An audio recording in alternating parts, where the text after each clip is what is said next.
Doctor Howard சாமர்வெல் அப்படிங்கிற ஒரு இங்கிலாந்துக்காரர். அவருடைய லட்சியம் என்னன்னா, எவரெஸ்ட்ல ஒரு தடவையாவது ஏறி அந்த உச்சியை தொற்றணும் அப்படிங்கிறது அவருடைய லட்சியம். பல தடவை முயற்சி பண்ணி தோத்து போயிருக்கிறார். கடைசியா ஒரு தடவை இந்த தடவை எப்படி ஜெயிச்சே ஆகணும்டான்ட்டு ஒரு 7-8 பேர் ஷெர்பான அந்த திபெத் நாட்டுக்காரங்க, இமயமலையை ரொம்ப நெருக்கமாக வளரும் போதே உணர்ந்தவர்கள், ஒரு 7-8 ஷெர்பாவை கையோட கூப்பிட்டுக்கிட்டு இது வரைக்கும் போன பாதையில போக வேண்டாம், வேற பாதையில போகணும் அவங்களை கட்டாயப்படுத்தி கூட்டு போயிருக்கிறார். கிட்டத்தட்ட பாதி தூரத்துக்கு மேல போயிட்டாங்க, அடிச்சு பிடிச்சு போறாங்க. பார்த்தா ஒரு பெரிய பனி அருவி, அவலாஞ்சுன்னு சொல்லக்கூடிய ஒரு பனி அருவி அப்படியே புறப்பட்டு வருது. அவ்வளவுதான், நம்ம எல்லாரும் சோழி முடிஞ்சோம் அப்படின்ட்டு அப்படியே அதிர்ந்து போய் அவர்கள் நிற்கிறார்கள்.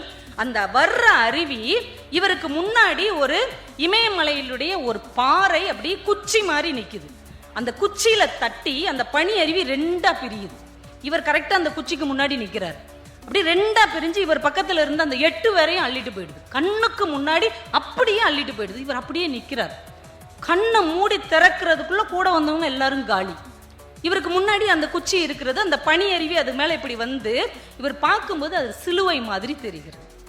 அவர் ஒரு கிறிஸ்தவர், ஒரு சிலுவை அவருக்கு முன்னால இருக்கிற மாதிரி தோற்றம் அளிக்கிறது. அவருக்கு அப்படியே படபடன்னு வருது. கூட வந்தவங்க எல்லாரும் இறந்து போன பிறகு என்னை மட்டும் ஏன் ஆண்டவரை உயிரோடு வைத்திருக்கிறீர்கள், நான் மட்டும் ஏன் சாகாம இருக்கணும், நானும் செத்துறேன்னு சாகலான்னு நினைக்கிறார். உள்ளுக்குள்ளே இருந்து ஒரு குரல் கேட்கிறது, இத்தனை பேரை அடித்து கொண்டு போன பனி அருவி உன்னை ஏன் அடித்து கொண்டு போகவில்லை? அப்ப நீ தப்பிச்சதற்கு, நீ பிழைத்ததற்கு, நீ சாகாமல் இருப்பதற்கு ஏதோ ஒரு காரணம் இருக்கிறது. அந்த காரணத்தை கண்டுபிடித்து விட்டு அதற்கப்புறம் செத்துப்போ. உள்ள இருந்து ஒரு குரல் கேட்கிறது. உடனே கீழே இறங்கி இந்தியா முழுக்க திரிகிறார்.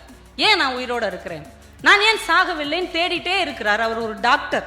திருவனந்தபுரத்துக்கு நெய்யூர்னு ஒரு கிராமத்தை தாண்டி போகும்போது அங்க உள்ள ஒரு மருத்துவமனையை பார்க்கிறார். பார்த்தாலே ஓடெல்லாம் பேர்ந்து போய் ஒரு பரிதாபமான மருத்துவமனை.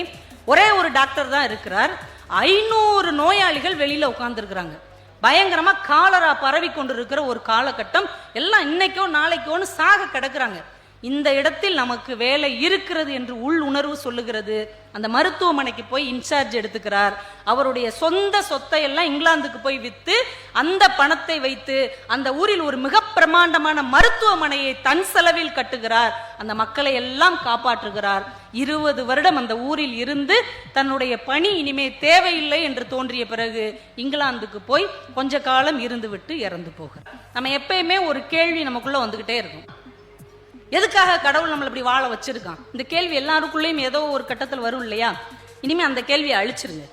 நான் ஏன் வாழ்கிறேன் அப்படிங்கிற கேள்வியை அழிச்சிட்டு நான் ஏன் சாகாம இருக்கிறேன்னு கேட்டுப்பாரு.